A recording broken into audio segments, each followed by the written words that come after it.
o Pai anseia um povo livre de todas essas coisas. O primeiro sermão do nosso Senhor Jesus, ele abriu a palavra de Deus em Isaías 61, no primeiro sermão.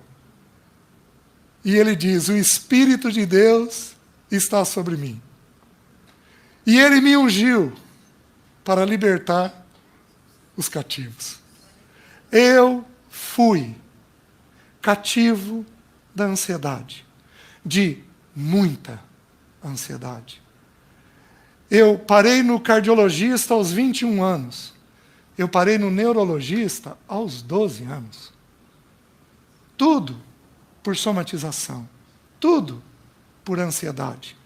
E o Senhor foi, bendito seja o nome do Senhor, Ele foi com amor, com graça, com cuidado, Ele foi trabalhando essa visitação, porque o Espírito de Deus ungiu Ele, e esse mesmo Espírito veio sobre mim e sobre você, para libertar os cativos. O cativo do medo, dos ciúmes, da agitação, o cativo de um toque excessivo, o cativo da compulsão. O Espírito Santo de Deus tem anseio, tem desejo, tem fome de libertar o povo de Deus, para que a nossa mente pertença ao Pai, para que a nossa mente seja tomada pelo Pai, a gente faça a vontade do Pai, a gente ande no caminho do Pai, a gente tenha os pensamentos do Pai. O Espírito Santo de Deus anseia produzir no meio do povo de Deus essa libertação. Os irmãos estão entendendo?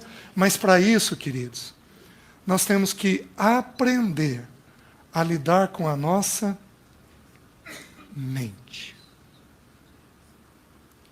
Porque eu sou o que eu penso. Eu sou o que eu penso. Deixe-me mostrar 2 textos para vocês. Abram em João capítulo 5. O ano passado eu já abri esse texto com os irmãos.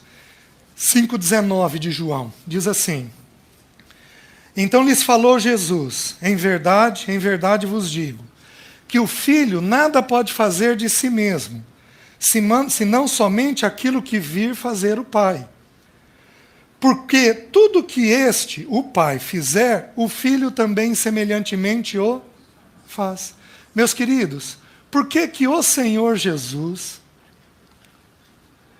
Ele não avançava nas questões de ansiedade? Porque Ele não tinha um coração ansioso. Porque o nosso Senhor Jesus olhava o tempo todo para o Pai. E quando Ele vê o Pai, a alma dele encontra descanso. Então, por que o texto de Marcos diz que ele desejava ansiosamente comer a Páscoa? Por quê? Porque ele sabia que a separação dele com o Pai estava próxima. É esta separação que fez com que o coração dele, o ver este fato, fez com que o coração dele fosse tomado, num primeiro momento, por um sentimento de ansiedade. Mas o Senhor Jesus não teve uma vida ansiosa. Por quê? Porque a mente dele era totalmente voltada para o Pai. Ele pensava a vida do jeito do Pai. E isso fez o coração dele encontrar descanso. Agora, abram em João, capítulo 8, no versículo 36 a 38. O 36 diz assim: se, pois, o Filho vos libertar, verdadeiramente sereis livres. Nós trabalhamos esse texto já o ano passado. O que significa o Filho libertar? Você só é verdadeiramente livre quando você se vê na mesma condição do Filho de Deus. Quando você entende que o Pai Celeste cuidou do Filho amado, e você compreende que do mesmo jeito que o Pai Celeste cuidou do Filho amado, o Pai Celeste vai cuidar de você, você passa a ser verdadeiramente livre.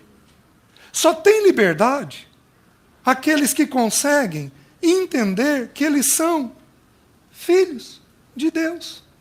Você nunca está em prejuízo, está em risco. Se o Espírito Santo permitir, amanhã à noite eu quero abrir com os irmãos os versículos talvez os mais importantes, que falam sobre como Deus Pai age. O que ele age, onde ele intervém, como ele intervém, o que ele faz, do que ele cuida, o que ele providencia. Pai significa pater, nutridor, provedor, sustentador. Então, como é que esse pai nutre, provê, sustenta? Quando eu não vejo, quando eu não me vejo como filho, meus queridos, meu coração é tomado por ansiedade. Mas como eu me vejo na mesma condição do Filho de Deus, o meu coração passa a ser sereno. E aqui começa o ponto, porque o assunto nosso hoje é medo, a paternidade de Deus e o medo. Eu quero trabalhar especificamente essa expressão das Escrituras. Como que a Bíblia lida com a questão do medo.